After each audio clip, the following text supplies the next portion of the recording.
Může mi někdo říct, co jsem Klaudii udělal? Proč je na mě sakra tak nabroušená? No co? Snad jí tak někdo mluví.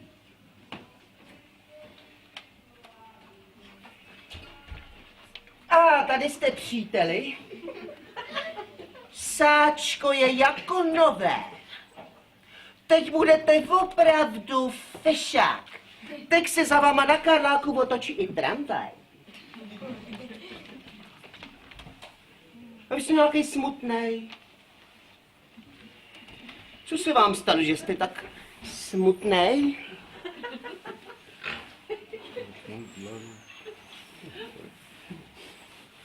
Ale Sáně, tady.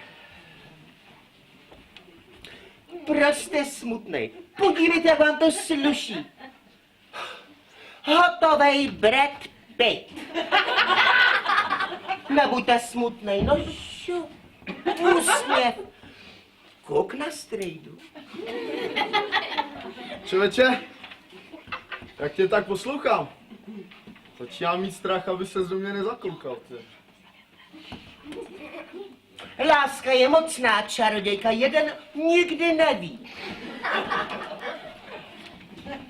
To řekni Klaudii. No. Pro jedno kvítí slunce nesvítí. Já vím, že slečna Klaudie je šmencový, ale hezký chlapec je hezký chlapec. Nic na plat.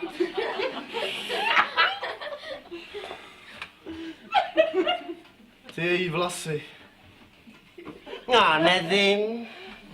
Září, jako bylné pole v září. Jo, spíš jako stoh slámy po útoku pyromana. Útlá ramena.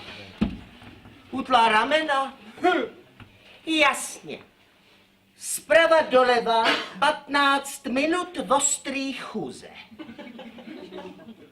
Nebo ty její dlouhý nožky. Cože, voňavý ponožky? Víš, Leo, nikdy jsem nepotkal dívku jako je ona.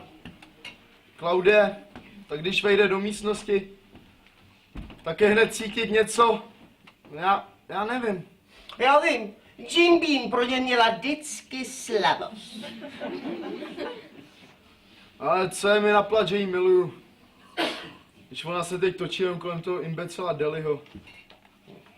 Mě úplně rozhodilo. Mě zase úplně rozhodila Diana. Cože? No. Div mě neznásilnila. Šůza! Sím tě, se bys nekecal. Se podívej, se mi jste udělali vrásky. Vrásky. Běhej, zajdeš někam do kosmetického salonu a jsi v pohodě. A co já? Tvoje vrásky? Zkus válcovny plechu. Z mýho smutku mi nikdo nepomůže.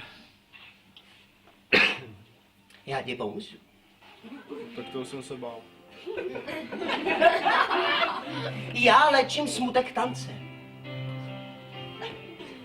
Pojď.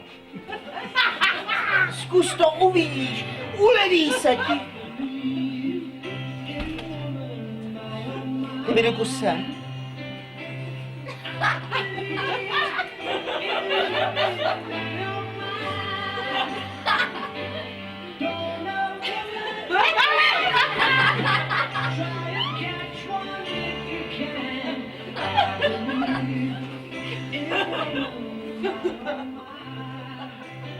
Slyšíš tu rájskou hudbu? Ty spustil magneťák? Ne, já jsem odvázal vášeň.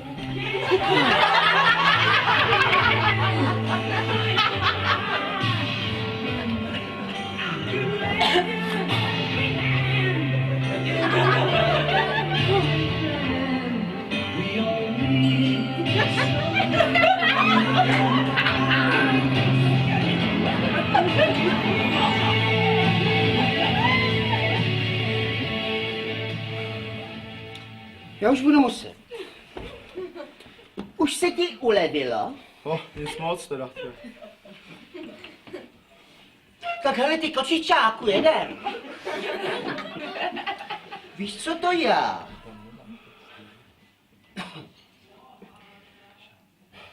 Dvacátýho. Pátek. 18. pátek. 19. pátek. Fakt nevím. Jsi zvošklivý. To je erotický deník Robinsona Crusoe.